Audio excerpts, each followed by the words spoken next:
ओम नमः सिद्धिभ्यः। ओम नमः सिद्धिभ्यः। ओम नमः सिद्धिभ्यः। मंगलमय मंगल करन वीतराग विज्ञान नमो तार जाते वही अरहंतादि महान कर मंगल करे उमा ग्रंथ करन के काज जाने मिले समाज सब पावे निज पद राज। इस भव तरु का मूल जानो मिथ्या भाव ताको कर निर्मूल अब करिए मोक्ष उपाय। संतप्त मानस शांत हो जिनके गुणों के गान वे वर्धमान महान जिन बिचरे हमारी। मोक्ष मार्ग प्रकाशक पृष्ठ क्रमांक 252। सातवां अधिकार उभयाभासी मिथ्या दृष्टि। तथा सबसे नीचे का पैरा है, तथा परद्रव्य का निमित्त मिटने की अपेक्षा से विरहशील संयम आदि को मोक्ष मार्ग कहा, सो इन्हीं को मोक्ष मार्ग नहीं मान लेना, क्योंकि परद्रव्य का ग्रहण त्याग आत्मा को तो आत्मा के हो तो आत्मा परद्रव्य का कर्ता हर्ता हो जाए, परंतु कोई द्रव्य किसी द्रव्य के अधीन है नहीं, इसलिए आत्मा अपने भाव रागादिक हैं उन्हें छोड़कर वीतरागी होता है। इसलिए निश्चय से वीतराग भाव ही मोक्ष मार्ग है। वीतराग भावों के और वृत्तादिक के कदाचित कार्य कारण पना, इसलिए वृत्तादिक में मोक्ष मार्ग कहे सो कथन मात्र ही है, परमार्थ से बाह्य क्रिया मोक्ष मार्ग नहीं है, ऐसा ही श्रद्धान करना। इस प्रकार अन्यत्र भी व्यवहार नय का अंगीकार नहीं करना, ऐसा जान लेना। यहाँ प्रश्न है कि व्यवहार नय पर को उपदेश में ही कार्यकारी है या अपना भी प्रयोजन साधता है। समाधान, आप भी जब तक निश्चय नय से प्ररूपित वस्तु को ना पहचाने तब तक तो व्यवहार मार्ग से वस्तु का निश्चय करें। इसलिए निचली दशा में अपने को भी व्यवहार नय कार्यकारी है, परंतु व्यवहार को उपचार मात्र मानकर उसके द्वारा वस्तु को ठीक प्रकार समझें तब तो कार्यकारी हो, परंतु यदि निश्चयवत व्यवहार को भी सत्यभूत मानकर वस्तु इस प्रकार ही है ऐसा श्रद्धान करें तो उल्टा अकार्यकारी हो जाए। ये जो 4 लाइनें समाधान में लिखी हैं इस बहुत इम्पोर्टेंट है। देखो क्या कह रहे हैं, प्रश्न ये पूछा है शिष्य ने कि जो व्यवहार नय है वह केवल पर को समझाने के काम आता है कि अपने स्वयं के भी काम आता है। ख्याल में है ना? तो ये व्यवहार के बारे में लोगों को क्या लगता है, जवाब जो टोडामल जी साहब ने दिया वो देखो, आप भी जब तक निश्चय नय से प्ररूपित वस्तु को ना पहचाने तब तक व्यवहार मार्ग से वस्तु का निश्चय, ये व्यवहार है बस, ये वस्तु स्वरूप को समझने। ख्याल में है ना? मैंने मुझे आत्मा समझ में नहीं आ रहा है तो मुझे भेद से, व्यवहार से, वर्तमान से, चरणानियोग से, करणानियोग से, द्रव्यानियोग भेद प्रभेद करके आत्मा को समझना है। अब देखना कितना गजब का लगा। इसलिए निचली दशा में अपने को भी व्यवहार कार्यकारी है। अब ये निचली दशा में व्यवहार कार्यकारी, इसका लोगों ने अर्थ वृत्ति संयम निकाल दिया। ऐसा वो लिखा है शास्त्रों में कि निचली दशा में तो व्यवहार ने कार्यकारी है, मतलब क्या कार्यकारी है? वो व्रतशील संयम आदि कार्यकारी है, वो दयादान पूजा भक्ति कार्यकारी है, कि उस व्यवहार के माध्यम से जो वो भेद करके आत्मा का स्वरूप समझा रहा है वो समझना कार्यकारी। ये इम्पोर्टेंट बात है। अब लोगों ने इसका अर्थ निकाल रखा है कि साहब व्यवहार निचली दशा में उपकारी है, हितकारी है, कार्यकारी है, तो वो इसका अर्थ दया दान पूजा भक्ति निकाल वो ऐसा अर्थ कर देते हैं कि जब तक अपन आत्मा में नहीं रमते तब तक व्यवहार कार्यकारी है।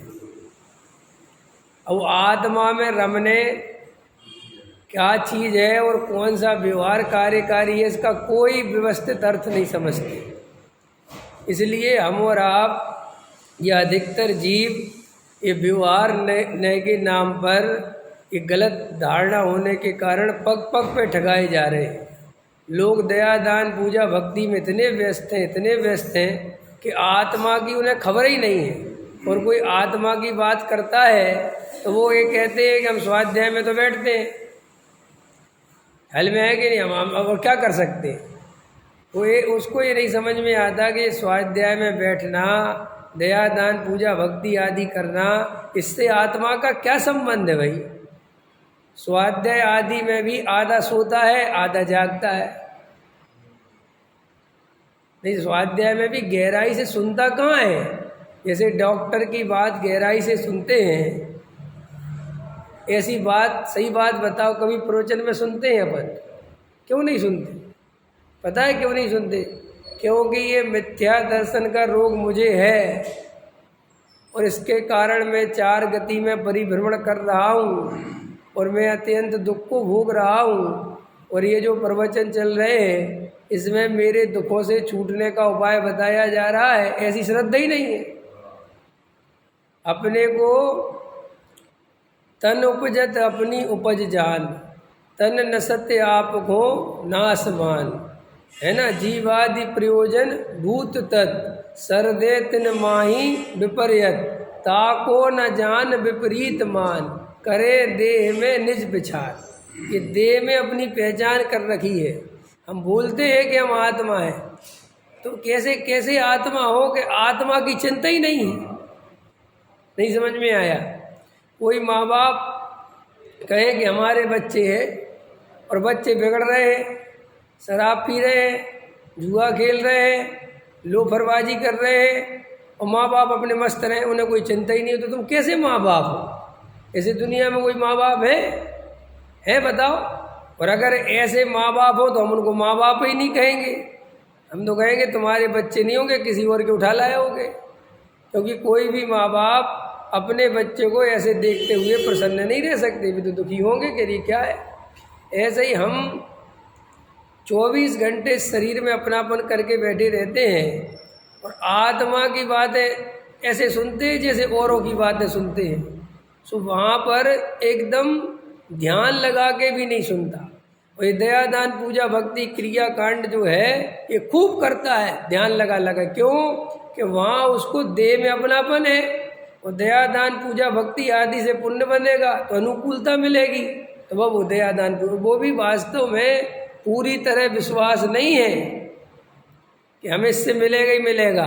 उसमें भी विश्वास तो अपने कर्तृत्व पे ही है। अच्छा बताओ, दुकान पुण्य के उदय से चलेगी, पैसा पुण्य के उदय से आएगा कि हम कमाएंगे रात दिन मेहनत करेंगे उससे आएगा? नरेश जी बताओ किससे आएगा? है आएगा तो पुण्य की वजह से, पर मानता मैं तुझे लगा हुआ हम नहीं करेंगे तो कैसे होगा? हाँ बराबर है। बल ज़्यादा किसका है? चलो हम तो दो बातें भी मान ली आप। पुण्य का बल कितना है? आप आत्मा का बल नहीं कह रहा हूँ मैं अभी, पुण्य का बल कितना है कि पुण्य के उदय से आए। अगर ये बल आ जाए ना तो आकुलता मिट जाए। आपको मेरा यशस मेरी प्रतिष्ठा कोई दूसरा देने वाला नहीं है। मेरा स्वयं यशस नाम कर्म का उदय आएगा तो प्रतिष्ठा अपने आप आएगी, चाहे मैं घर में सोता रहूं। बोलो ये मंजूर है? ये श्रद्धान है? नहीं लगता। मायाचारी करके, झूठ फरेब करके, ढोंग धतूरे करके, है ना, पैसे का दिखावा करके प्रतिष्ठा खरीदना चाहता है। ये है ना सच्चाई। क्योंकि वो ऐसा ही इसको दिखाई देता है कि ऐसे सब शो ऑफ करो तो प्रतिष्ठा मिलती है, शो ऑफ नहीं करो तो कौन पूछता है। लोक में ऐसे ही दिखता है ना आपको। तो मेरा कहने का मतलब ये है कि आत्मा का ध्यान करने से पहले श्रद्धांत तो सच्चा करो। लोग ना श्रद्धांत सच्चा कर रहे हैं और ना आत्मा का ध्यान कर रहे हैं। बस क्या कर रहे हैं, धर्म के नाम पर 1 घंटे पूजा कर ली, 1 घंटा प्रवचन सुन लिया, और ये प्रवचन तो मोक्षु सुन रहे हैं, गैर मोक्षु तो प्रवचन भी नहीं सुनते। ख्याल में आया कि नहीं आया। तो हमारे अंदर अपने को निर्णय करना चाहिए कि हम अभी तत्व को लेके कितने गंभीर हैं। और देखो, हम जिस रूप में गंभीर हैं उस रूप में ही हमारी बात हो रही है। आत्मानुभूति नहीं हो रही, सम्यक दर्शन की प्राप्ति नहीं हो रही, मिथ्या दर्शन का नाश नहीं हो रहा। क्यों? कि हम उतने गंभीर हैं ही नहीं जिससे वो नाश हो जावे। तो जैसे अपन डॉक्टर की बात 5 मिनट 2 मिनट अगर डॉक्टर बोले तो एक बार में याद हो जाता है। देखो, वो डॉक्टर एक बार बताता है दवाई, एक बार में याद हो जाती कि ऐसे खाना, ऐसे खाना, ऐसे खाना, कम मंद से मंद बुद्धि हो तो भी।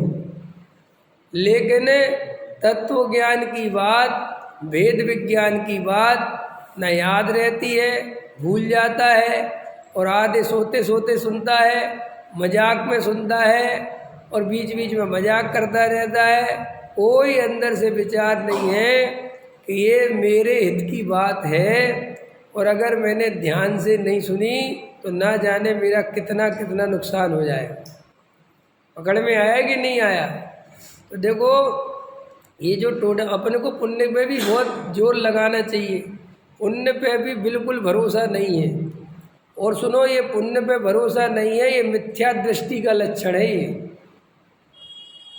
कि हमें ये भरोसा नहीं है कि पुण्य के उदय से चीज़ें अनुकूल बनेंगी और पाप के उदय से अनुकूल नहीं रहेंगी। हम उसके कर्ता धर्ता नहीं हैं। समझ में आया ना रमेश जी। 100% ऐसा लगता है कि हमारे करने से होगा, हम नहीं करेंगे तो नहीं होगा। भाई ये मिथ्यात भाई। आपका बेटा आज्ञाकारी है तो आपने बेटे को संस्कार दिए, ये दिया, ये बहुत उपचार के कथन हैं, व्यवहार के कथन हैं। असली में तो आज बेटा अगर आज्ञाकारी नहीं है तो आपका स्वयं का पाप का उदय है। आज अगर आपके अनुकूलता नहीं है तो कोई दूसरा कारण नहीं है, आप स्वयं का ही जो कर्मोदय है, जो पूर्व में जैसे बांधे थे उदय अनुसार प्रमाणिकता बनती है। तो ये तो अपने को पुण्य पाप पे अगर सच्चा भरोसा आ जाए तो आत्म ध्यान करने में 50% सहूलियत हो जाएगी। क्यों? आत्म ध्यान करने में मन क्यों नहीं लगता? एक तो आत्मा की रुचि नहीं है, सबसे बड़ा कारण। दूसरा कारण ये है कि आत्मा का ध्यान करता है और अंदर कर्तृत्व चलता है। तो वो कर्तृत्व चलता है तो सोचता है कि अरे भैया दुकान तो संभालनी पड़ेगी, घर गृहस्थी तो संभालनी पड़ेगी, व्यापार तो ध्यान में जब ऐसे अंदर श्रद्धान है तो वो व्यापार कर ध्यान करने बैठता है तो वहाँ पर उसको दुकान याद आती है। ध्यान कर रहा है और याद आ रहा है कल उसको माल देना है, और आत्मा का ध्यान कर रहा है। और ध्यान में क्या आ रहा है? जबकि वो कोई माल का देने के ध्यान करते थोड़ी बैठा है, लेकिन फिर भी ध्यान करता है। तो कोई व्यापारी है तो उसे ध्यान आ रहा है कल माल देना है, और वो उस माल देने में तमस्त हो जाता है कि वो आत्म ध्यान में माल ही देने लग जाता है। होता है ना, कोई इंजीनियर साहब है, कोई डॉक्टर साहब है, भैया कल समय पे पहुंचना है, कल उसका नक्शा बनाना है, उसकी पेमेंट आ गई है। अब ये सब विकल्प आपको कब आ रहे हैं? जब आप रात को 12 बजे आत्मा का ध्यान करने बैठे और कोई लेना देना है नहीं वहाँ। अरे क्या लेना है बात? कोई कल तो मरने वाले थोड़े ही हो, तो सुबह जहाँ पे जाओगे तो चले जाओगे बस। लेकिन वहाँ ऐसे ही विकल्प सताते हैं, और फिर लोग बाद में कहते हैं कि हम तो आत्मा का ध्यान करने बैठते तो हमें तो विकल्प ही विकल्प आते। तो भाई विकल्प इसलिए भी बहुत आते हैं कि तुम्हारे अंदर कर्तृत्व है, ख्याल में आया कि नहीं आया? फिर वो अब अगर अपने को सच्चा पुण्य पाप पे भरोसा हो जाए कि अरे मैं दुकान चलाने वाला हूँ ही नहीं, मैं व्यापार करने वाला हूँ नहीं, ये तो पुण्य के उदय प्रमाण आएगा आएगा। बच्चों की चिंता सताती कई लोगों को, कितनी सताती है। अच्छा एक बात बताओ, वस्तु का स्वरूप वास्तव में चिंता करने लायक कहीं है? हमारी चिंता करने से हमारे बच्चों का कुछ हो सकता है? आज हमारे बच्चे का आयु क्रम पूरा हो जाए या हमारा पूरा हो जाए, बताओ पृथ्वी पे ऐसी कौन सी ताकत है जो हमें रोक लेगी? है कोई? बताओ। वो कहाँ तक चिंता कर लोगे?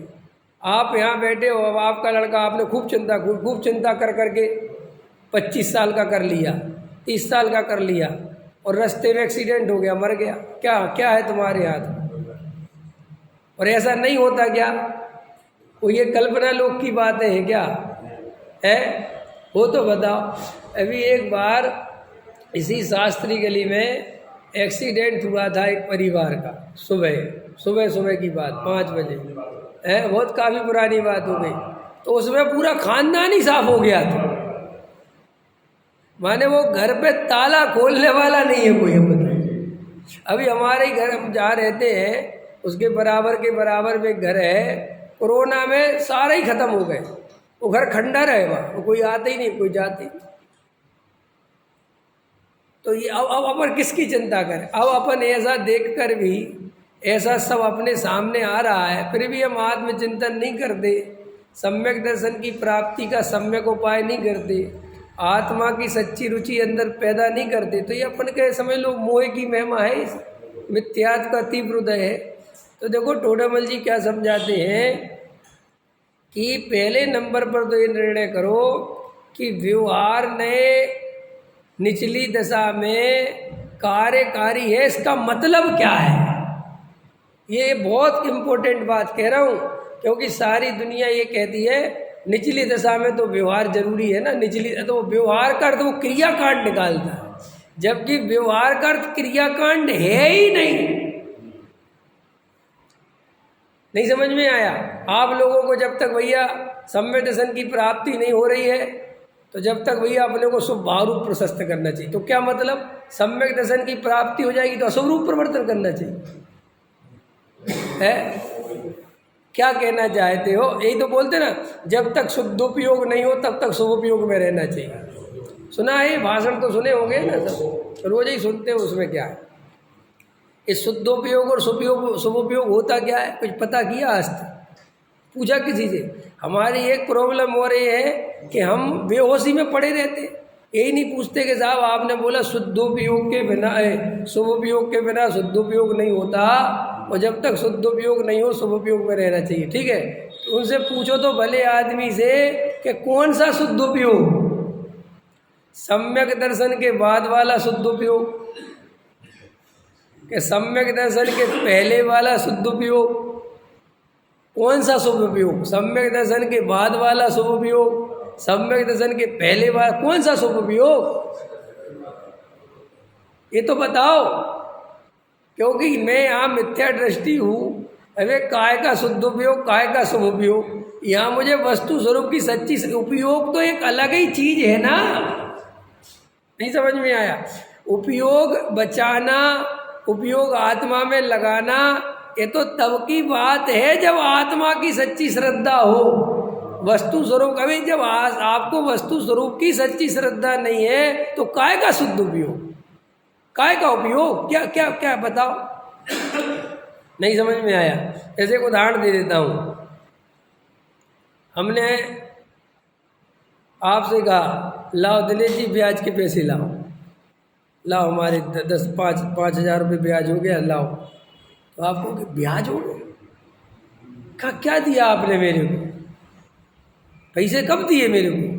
और पैसे से क्या मतलब? ब्याज दो। ऐसा दुनिया में बिना मूलधन दिए कोई ब्याज मांगता है? कोई है ऐसा पागल? बोले बोलो कि पाप हम आपसे ब्याज मांगे, आप हमसे मांगो, आपको किस बात का भाई? ऐसे ही श्री गुरु कहते हैं कि तुम इतनी बड़ी बड़ी चर्चाएं करते रहते हो बैठे बैठे, शुभ उपयोग की, इसकी उसकी। अरे पहले ये तो बताओ सम्यक दर्शन है, वस्तु स्वरूप का निर्णय। तुम अभी वस्तु स्वरूप का निर्णय नहीं है और भाई साहब उदय उदीर्णा की चर्चा में व्यस्त है, अपकर्षण उत्कर्षण में व्यस्त है। नहीं समझ में आया? नरक में कितने लाख बिल है, किस बिल में क्या हिसाब किताब है, कितने बिल गर्म है, कितने बिल ठंडे में इसका। अरे भाई अभी ये सब रखो एक तरफ, ये बाद में बात कर लेना कि नहीं साहब मैं थोड़ा सा उपयोग खराब करना नहीं चाहता। अरे अभी तुम्हारे उपयोग की वैल्यू है क्या है?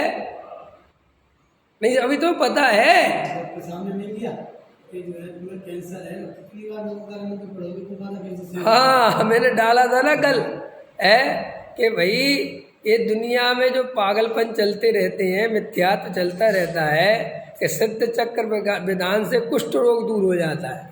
तो कुष्ठ ही अकेला होता है क्या? उसमें पर्टिकुलर सेट हो गया क्या? सर्दी जुकाम दूर नहीं हो सकता, बुखार दूर नहीं हो सकता है, कैंसर दूर, खाली बस कुष्ठ रोग हुआ था श्रीपाल का तो वो ही मिटेगा, बाकी नहीं मिटेगा। पकड़ में आए कि नहीं आया?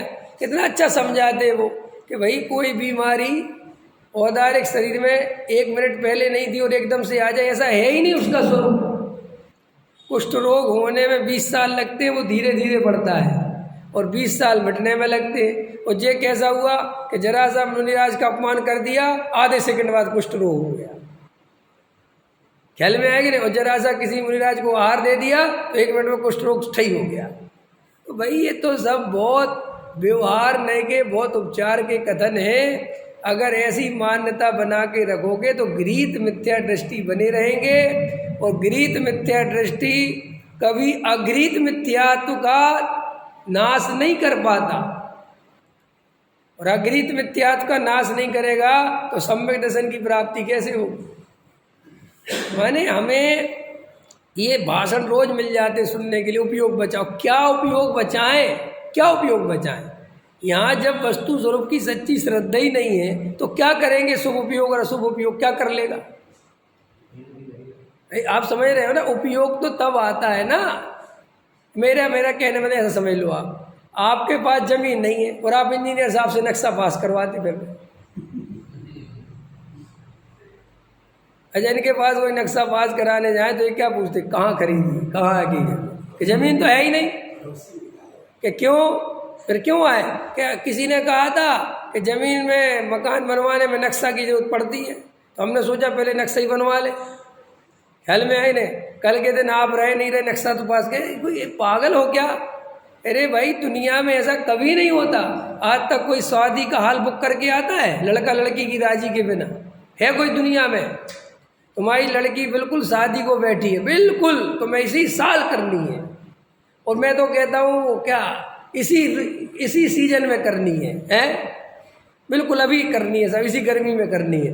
तो भी जब तक रिश्ता पक्का नहीं हो, कोई भी बाप आज तक हाल खोजने निकला है कि कहाँ शादी करेंगे, देख लेते। अरे भाई पहले देखो दुनिया कितनी होशियार, लेकिन अपन धर्म में बिल्कुल ऐसे ही ऊट पटांग काम कर रहे हैं। सम्यक दर्शन का ठिकाना नहीं, कोई व्रत पालने में लग गया, उपवास करने में लग गया, ये उपवास वो उपवास फलाना ठिकाना। उनसे पूछा कि क्यों कर रहे हो? सम्यक दर्शन क्या? वो तो जब होगा, आखिर उपवास तो करने ही है ना, तो हमने सोचा पहले कर लो। आखिर साधु तो बनना ही है ना, क्या हुआ सम्मेसन नहीं है? साधु पहले बन जाते हैं, सम्मेसन बाद में ले लेंगे। ऐसी मान्यता चलती लोगों की, आपको लगता नहीं चलती। अरे भैया अंदर जाके देखो, ये तो अभी तुम व्रत उपवास कर नहीं पा रहे हो, सोचते हो कि नहीं अभी तुम्हें जरा सा कसाय मंद हो, जरा सी, तुम सबसे पहले उसी काम में लगोगे। मैं देखता हूं ना, कोई प्योर मिथ्या दृष्टि है और जरा सा सत्संग किया किसी त्यागी वृत्ति का, ख्याल में है ना, बस नियम धर्म ले लिए। और जबकि उनने पढ़ा भी कि सम्यक दर्शन के बिना कोई नियम धर्म नहीं होते, तो पूछा कि क्यों ले लिए? अरे बोले साहब सम्मेलन जब तक नहीं होगा तो कोई नियम नहीं ले क्या? तो प्रश्न ये है कि सम्मेलन हुआ क्यों नहीं, इस पे क्यों नहीं चोट करते? नहीं तो इस बात पे तुमने क्यों विचार नहीं किया कि आखिर सम्यक दर्शन प्राप्त हुआ क्यों नहीं मुझे?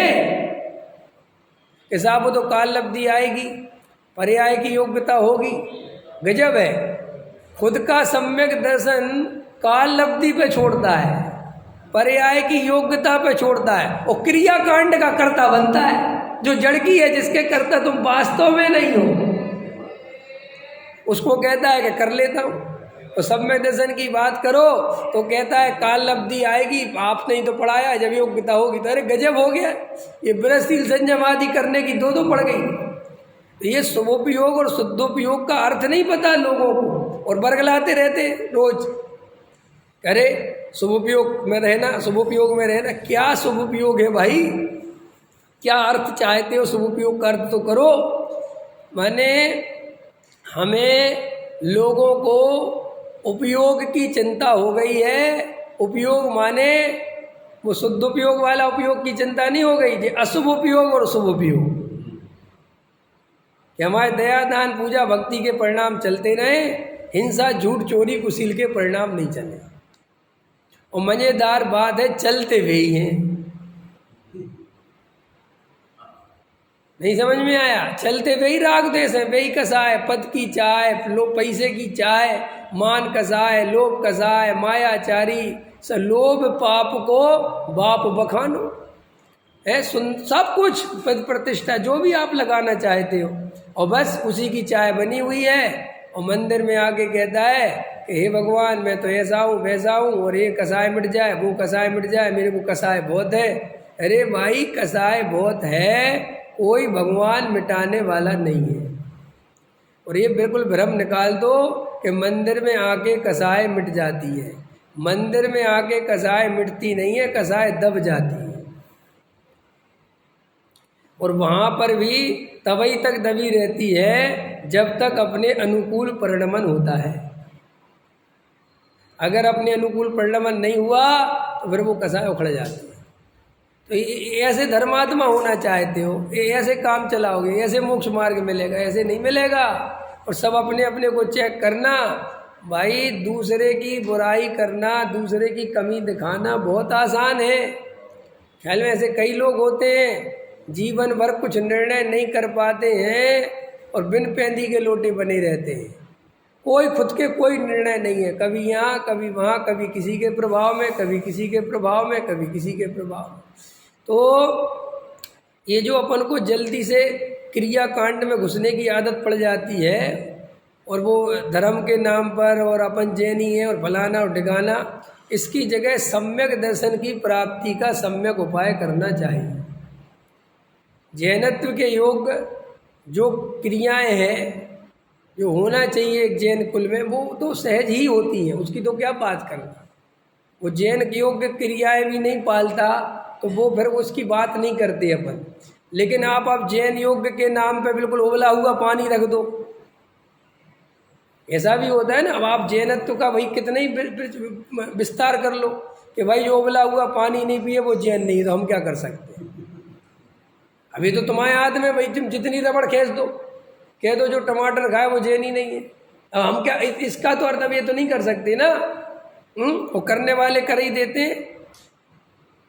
कॉरपोरेशन का पानी पीते हो हैं, ये वहाँ बहुत बेकार होता है, उसमें कितनी दवाई डालते हैं, वहाँ कितने जीव मर जाते हैं। अब ये तुम अब इसमें जैनत्व मत लगाओ, ये सब ये तुम्हारी खुद की ये भावनाएं हो सकती है, और मैं इनका कोई वो नहीं, लेकिन दूसरों पे मत ला दो। ये जो तुम बात बोल रहे हो, ये द्रव्य क्षेत्र काल भाव के हिसाब से अब अनप्रैक्टिकल है बिल्कुल। अब ये बिल्कुल प्रैक्टिकल बात है, उसमें हम कुछ नहीं कर सकते, कर ही नहीं सकते। हम घर घर में कुआं नहीं खोद सकते। पकड़ में आया कि नहीं आया? और वर्तमान का भाई हमारे हाथ में तो है नहीं। आज हमें इंजेक्शन वाली सब्जियां मिल रही हैं, तो हमारी पाप के उदय से मिल रही है ना। हमने भाई पिछले जन्मों में इतना बढ़िया पुण्य नहीं किया कि बढ़िया से बढ़िया माल खाने को मिले। नंबर 2 का माल मिल रहा है, तो अब नंबर 2 का मिल रहा है तो शरीर भी नंबर 2 का ही है। हम क्या करें इसमें? अब अपने हाथ में थोड़े ही कुछ है। अब तुम कुछ भी, भाई ठीक है, जैसी परिस्थिति है, इनमें ज़्यादा बुद्धि तो लगाना नहीं। क्या करें ख्याल में कि नहीं, हम शुद्ध सब्जी लेने के लिए 15 किलोमीटर दूर जाएंगे, तो ये चले जाए।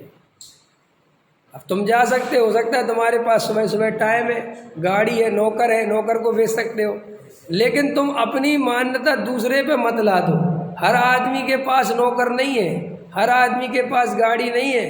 हमें दूध नहीं पीनेंगे डेयरी का, ख्याल में है ना, मिलावट होती है, वो पियो मत, कोई बात, अच्छी बात है।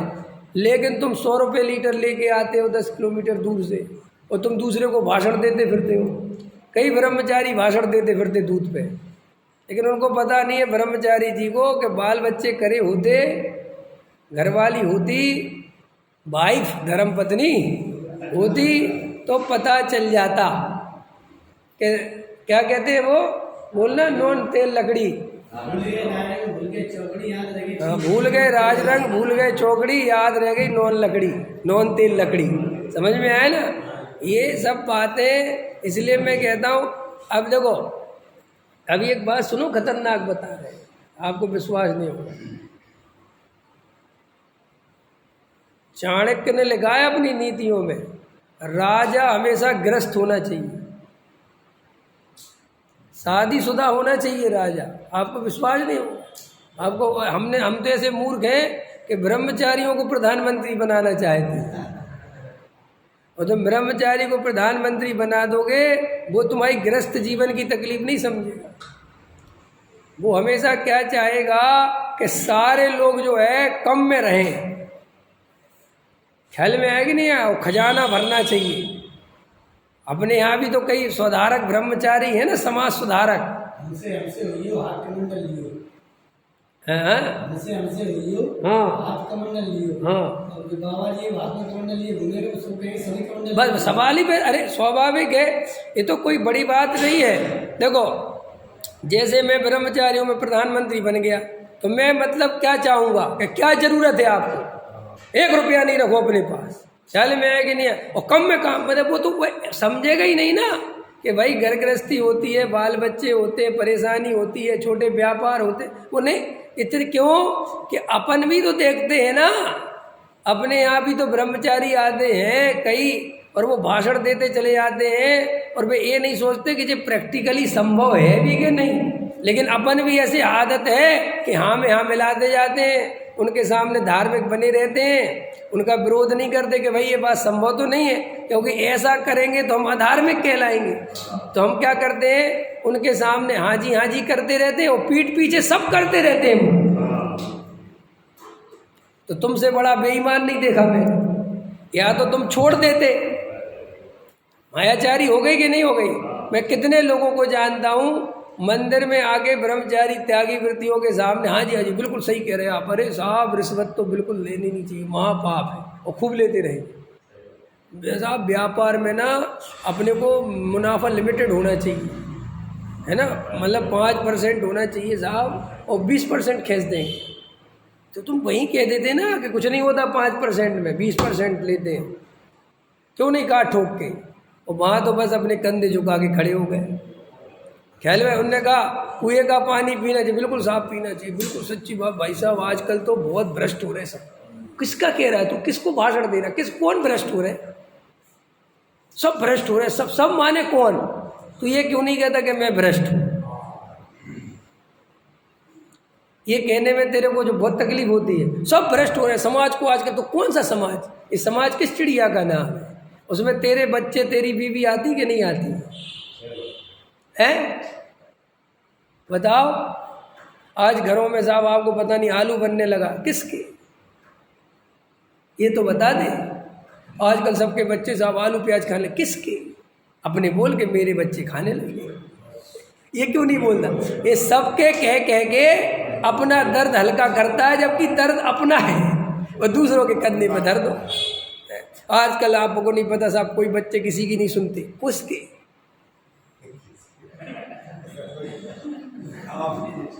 है।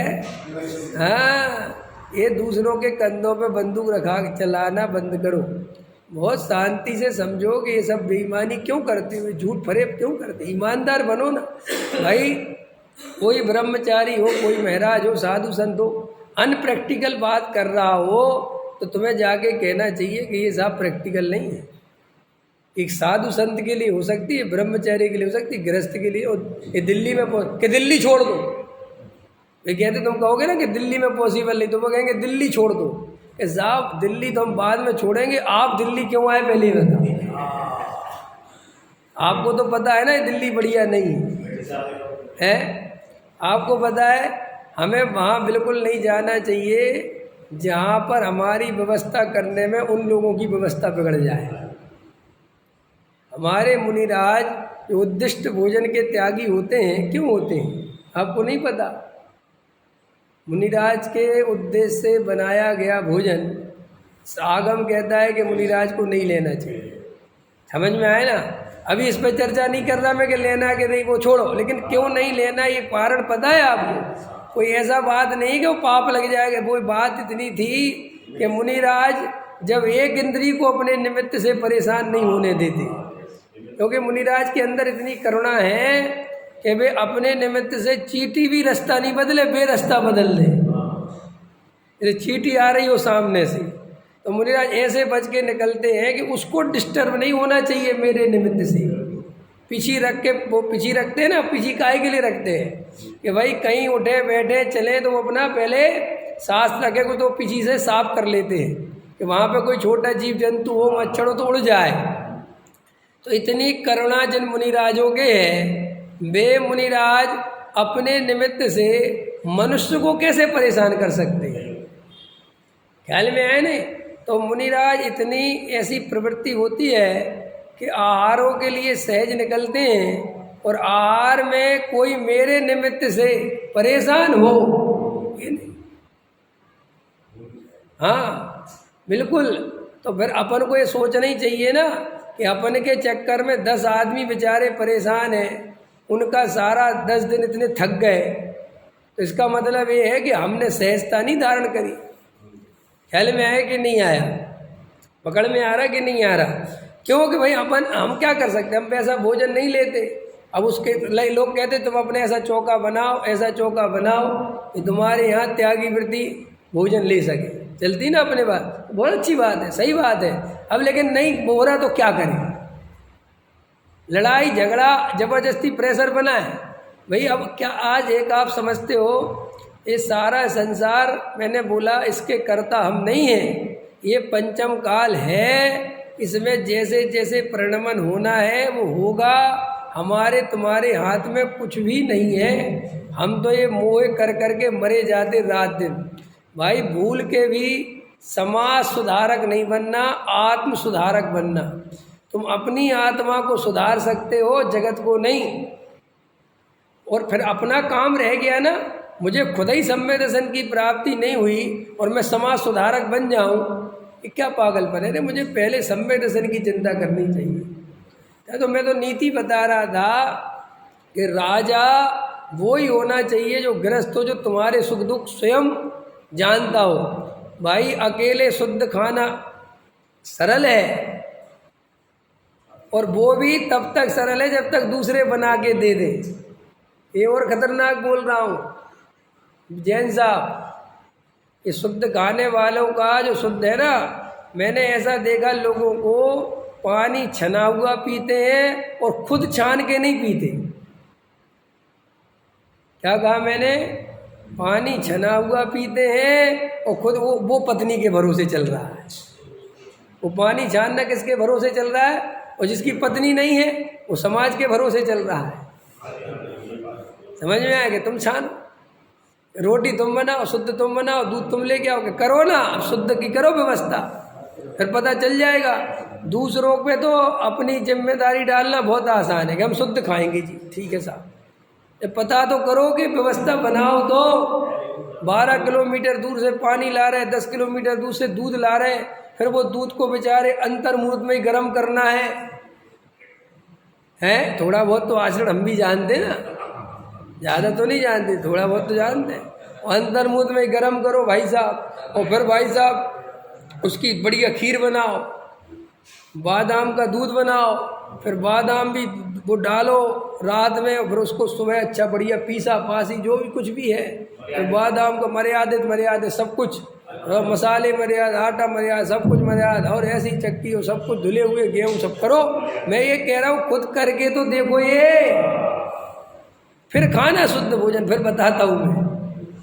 ख्याल में है ना? हाँ, रमेश जी करते, रमेश जी को करने वाले हैं भाई। मेरा कहने मतलब ये है कि हो जाए अच्छी बात है, तुम कर सकते हो बहुत बढ़िया बात है, करना चाहिए, लेकिन किसी दूसरे पे अपना बोझा डाल के और बड़े खुश होना ये कोई बढ़िया बात है। जबकि बेचारे के वो परेशान होता हो, कोई उत्साह में करता हो, खुश होके करता हो, खुश होके कोई ज़्यादा दिन कर ही नहीं सकता। कितने दिन? क्यों भाई? एक दिन कर लेगा, 2 दिन कर लेगा। अपनी पत्नी भी रोज पानी दे दे के थक जाती है ना, फिर कहती उठा के पी लो, और अपन पी लेते ना शांति से, अपन भी समझ जाते आज मामला गर्म है? लेकिन वहाँ तो वो गुस्सा दिखा सकती है, यहाँ तो त्यागी वृत्तियों के सामने गुस्सा भी नहीं दिखा सकते कि थक गए महाराज, अब यहाँ से प्रस्थान करो। क्या हल में है ना? माने अपने को ये जो व्यवहार की बात है ये बहुत गलत ढंग से समझ रखी है। देखो टोडामल जी साहब ने, ये मेरा कहने का मतलब ये कि जो बने भी अर्थ कर रहे हैं, ये जो लिखा है, ये सारे मोक्षुओं को पता होना चाहिए कि व्यवहार नए कार्यकारी है, मतलब वो क्रियाकांड कार्यकारी है, ये अर्थ नहीं है। वो समझ में आया ना? वो व्यवहार नए तो इतना ही कार्यकारी है कि वो भेद प्रभेद करके, ये समझ में आया? अच्छा मैं उदाहरण के लिए समझ रहा हूँ, विवेक जी आपके लिए किस रूप में कार्यकारी है? समझ, मैं उदाहरण दे रहा हूँ कि विवेक जी हैं, विवेक आपके लिए किस रूप में कार्यकारी है? कि वो बहुत बढ़िया अपने को समझाता है, स्वाध्याय में बढ़िया समझाता है। इतना पैसे में तो कार्यकारी नहीं है। अगर तुम मुझसे 1 लाख रुपए मांगोगे, 2 लाख रुपए मांगोगे तो मैं तो नहीं दे पाऊंगा। और अब अगर तुम कोई कहे कि विवेक बहुत कार्यकारी है और तुम इसका अर्थ लगाओ कि वो अपने को मकान दे देगा वो अपने को पैसा दे देगा, वो अपने कुछ काम कर देगा, तो वो इस रूप में कार्यकारी नहीं है। वो इस रूप में कार्यकारी है कि भाई अगर जिनवाणी समझना हो, तत्व समझना हो, तो उसके प्रवचन में बैठ जाओ। इतनी इस रूप में और किसी रूप में कार्यकारी। ऐसे ही व्यवहार नहीं सिर्फ इस रूप में कार्यकारी है कि भाई तुम्हें आत्मा समझना हो, और चूंकि निश्चय से आत्मा समझाया नहीं जा सकता, व्यवहार के माध्यम से ही भेद प्रभेद करके समझाता है। इतना कार्यकारी है, वो भी कब तक? जब तक वो आत्मा पूरी तरह समझ में नहीं आ जाए, वो खत्म, समझ में आ जाए, वो शुद्ध उपयोग हो जाए, ये अर्थ नहीं है।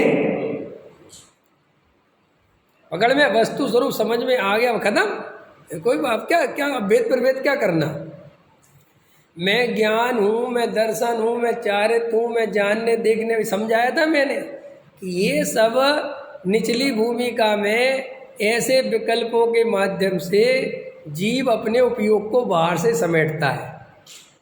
ये विकल्प क्यों होते हैं पता है आपको? जो विकल्प मतलब मैं ज्ञान हूँ, मैं क्या होता है, हमारी इतनी सामर्थ्य नहीं होती कि हम सीधे आत्मा में निर्विकल्प होके चले जाएं। हल में है ना? आँख बंद करें और सीधे अपने स्वरूप में चले, ऐसा नहीं है, अपनी सामर्थ्य नहीं है। तो अब क्या होता है कि भाई उसका तरीका ये है कि अब तुम्हें दुकान, मकान, घर गृहस्थी, अब दुनिया भर के नाना विकल्प आ रहे। तो उनने कहा कि पहले बाहर से अपने उपयोग को समेटो, कि जो बाहर के विकल्प, बाहर की चिंताएं छोड़ के, अब इसके क्या तरीका है कि तुम में आत्मा में ज्ञान है, दर्शन है, वीर्य है, सुख है, जानने देखने वाला है, राग द्वेष कसाय भाव ऐसे। तो वहाँ से क्या होगा कि इन विकल्पों में लगोगे ना, तो वे बाहर के विकल्प टूट जाएंगे, समझ में? और इधर आ जाओगे, थोड़े नज़दीक आ जाओगे, क्योंकि आत्मा में ज्ञान दर्शन तो है ही ना, भेद रूप नहीं है लेकिन है। तो कम से कम बाहर की दुकान मकान के वो ज्ञान के गे बनना, वो विकल्प होना हटना हो गया। अब यहाँ पे ज्ञान दर्शन आदि भी, इनके बारे में भी ये समझना कि ये निर्विकल्पता नहीं है, ये भी विकल्प है। ये क्यों समझाया कि कोई जीव ऐसा ना कर ले कि इन विकल्पों को आत्मा मान ले और वो इसी में संतुष्ट हो जाए, ख्याल में ना? तो भाई उसको फिर आगे ये समझाया कि ये भी विकल्प हैं, ये भी आत्मा नहीं है, ये भी आश्रव है, और इसे तुम उपादेय मत मानना, समझ में आया? तो कोई इसका अर्थ ये निकाले कि विकल्प करना ही नहीं। जब ये है कि भाई अगर ऐसा मान लोगे ये विकल्प करना ही नहीं तो डायरेक्ट नहीं होता। अगर डायरेक्ट होता तो हम तो बिल्कुल कह देते जरूरत ही क्या है विकल्पों में उलझने की। समझ में आया? अब लेकिन ऐसा समझ लो कि हमने अभ्यास किया और अब हमें ऐसी बिल्कुल इतना अभ्यास हो गया, ऐसी स्थिति बन गई कि अब हम सीधी आंख बंद करते हैं और सीधे ज्ञान स्वभाव को पकड़ लेते हैं। अब हमें ज़्यादा इधर उधर के विकल्प नहीं होते तो वह खत्म। अब ज़्यादा विकल्प करना नहीं भाई, हमारा काम हो रहा है तो नहीं करना। ख्याल में आए? नहीं, पूजा पाठ भी ऐसे ही करना चाहिए। आप अगर इस तरीके से पूजा पाठ करना सीख जाओगे तो आपको पूजा करने से बहुत लाभ होगा। जैसे आप पूजा करने खड़े हुए तो पहले नंबर पर तो पूजा में ये निर्णय करो कि हमें किसी का संग बराबरी नहीं करना। हमें पूजा में अपने पड़ोसी से भी कोई लेना देना नहीं। सामग्री रखी हुई है, पुस्तक रखी हुई है, आप पढ़ रहे हो, आप जिन्हें भगवान की तरफ देखते रहो और जो छंद वगैरह चल रहे पढ़ते रहो, कोई बात नहीं, लेकिन बीच में जागृत रहो। अगर आंख बंद होती है और अपने स्वरूप की याद आती है तो पूजा को वहीं छोड़ दो, कोई विकल्प करने की बात नहीं है। फिर बाहर निकल आए, फिर सामग्री चढ़ा दी, कोई बात नहीं। कौन से छंद पे पहुँच गया, फिर चढ़ा दिया। क्या चढ़ रहा भैया, क्या चढ़ा रहे भैया, फिर चावल चढ़ा दो। ख्याल में आया कि नहीं आया? माने हमें वो सामग्री में उपयोग लगाए, इसके लिए वो सामग्री नहीं है। नहीं समझ में? प्रश्न समझना ध्यान से। मुनिराज 28 मूल गुण पालने के लिए 28 मूल गुण नहीं पालते कि वो 28 मूल गुण पालने में ध्यान नहीं लगाते मुनिराज। वो तो ध्यान आत्मा में नहीं लगा पाते हैं तो बाहर के लिए वो व्यवस्थाएं बनी है। ख्याल में आया कि नहीं आया? जैसे हम जो शास्त्र खोल के बैठे तो शास्त्र इसलिए पढ़ना है कि आत्मा में चले जाओ। और हम जो शास्त्र पढ़ रहे और पढ़ते पढ़ते एकदम हमें अंदर लगा कि बस ठीक है पढ़ लिया, बैठ जाओ। कोई के बंद करे शास्त्र के नहीं, अभिनय होगी कि नहीं होगी? अरे शास्त्र की इससे बढ़िया विनय नहीं हो सकती कि तुम आत्मा में चले गए। खुला रहने दो, क्या फर्क पड़ता है? असली प्रयोजन की तो सिद्धि हम नहीं करी और शास्त्र बंद करने में लग गए कि जनवाणी की पहले वो तो कर ले, पता चला वो उपयोग डाइवर्ट हो गया। इतना समय नहीं सोचना चाहिए। कई लोग कहते चलो अभी अर्घ तो चढ़ा ले, फिर अपना, अरे क्या पता फिर ये उपयोग रहेगा कि नहीं रहेगा।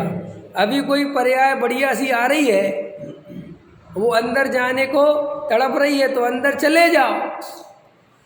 बाहर की चिंता, अरे बाहर तो हमने बनाई इसलिए है कि मन नहीं लगे अंदर तो बाहर में जो अवलंबन ले लेना। सर्कस में वो रस्सी पर चलता है और नीचे जाल बिछा होता है, उसे जाल काहे के लिए लगाया है? गिरने के लिए कि भाई उस पर कूदना नहीं है। ख्याल में है? उसके जाल की तरफ देखना भी नहीं है तुम्हें जाल के बारे में सोचना भी नहीं है, तो फिर लगाया क्यों है? अरे भाई इसलिए लगाया है कि रस्सी पे चलोगे और गलती से बैलेंस बिगड़ गया तो जमीन पे गिरोगे तो हाथ पैर टूट जाएंगे, तो जाले पे अपने, इतनी सी बात। ख्याल में आया कि नहीं आया? पकड़ में आया कि नहीं आया? अभी एक अब उदाहरण देने के लिए समझा रहा हूँ तो आप समझ आए।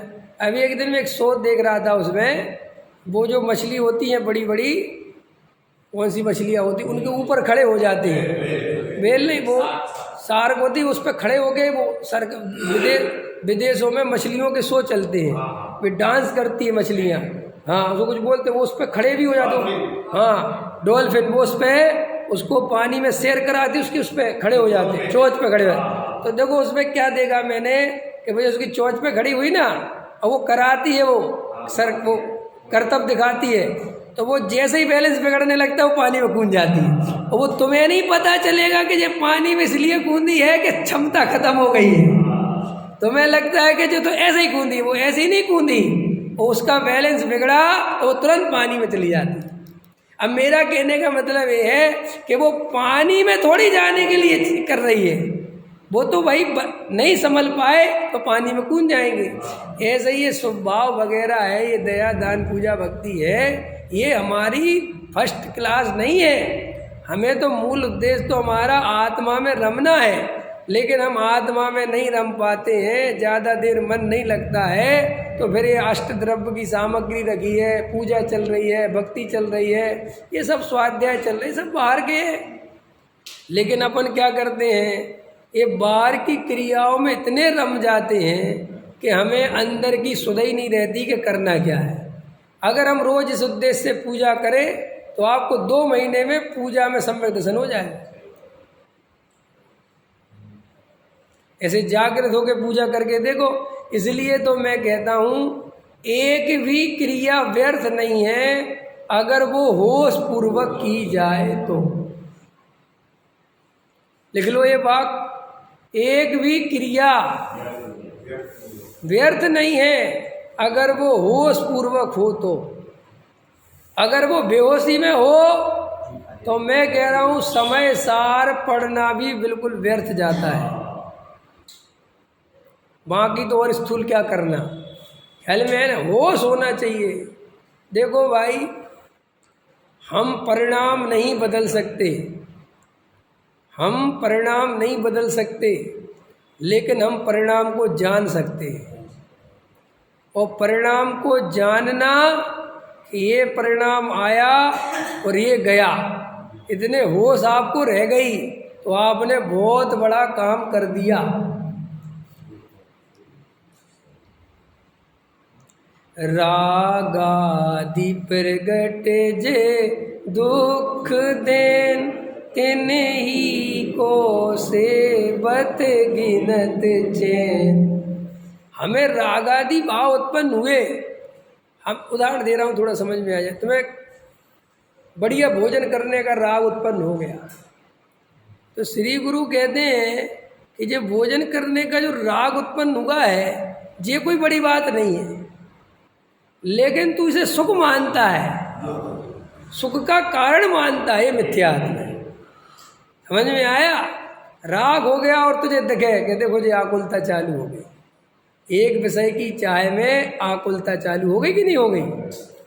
होती है ना। जैसे अभी आपको यहाँ से दुकान जाने का विकल्प हो, रमेश जी, चाय चालू हो गई, 9-10 हो गए, दुकान का समय हो गया है ना, और ग्राहक आ रहे होंगे, अब चाय हो गई ना, तो देखो अब आकुलता हुई तो प्रवचन में मन नहीं लगा। तो अब इस समय ऐसा भाव आवे, ऐसी जागृति आवे कि देखो एक विकल्प आया और पूरी शांति छीन ली ना। और मैं ऐसे दिन भर विकल्पों में लगा रहता हूँ, मेरी कितनी जिंदगी बर्बाद हो रही है।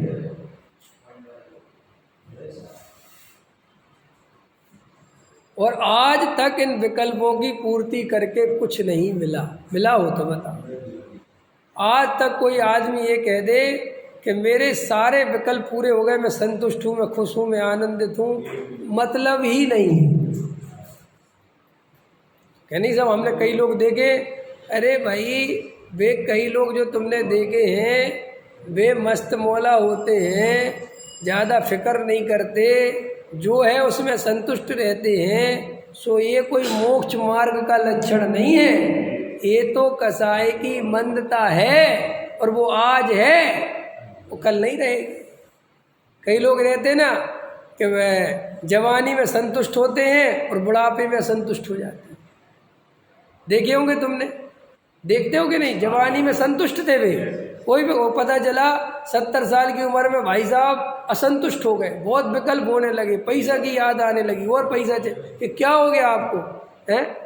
क्या कुछ नहीं, वो कसाय दबी थी है, और अब वो कसाय उखड़ गई। कितने साधु संत हैं, कितने त्यागी वृत्ति हैं, जिनको मैंने जवानी में बहुत संयमित देखा और बुढ़ापे आते आते बहुत असंयम में चली गई। और बहुत चाय हो गई, मान कसाय की बहुत चाय हो गई। कि क्या हो गया? कुछ नहीं, उस समय उदय कसाय दबी हुई थी तो शांत दिख रहा था, कसाय तीव्र हो गई तो पता। तो देखो ये कसाय की मंदता और तीव्रता, इससे बिल्कुल भी संतुष्ट नहीं होना, इसमें ज़्यादा बुद्धि नहीं लगाना। सच्ची आत्मा की रुचि हो, आत्मानुभूति हो, भेद विज्ञान हो, ये कार्यकारी है, इस पर विचार करना। सहजानंदी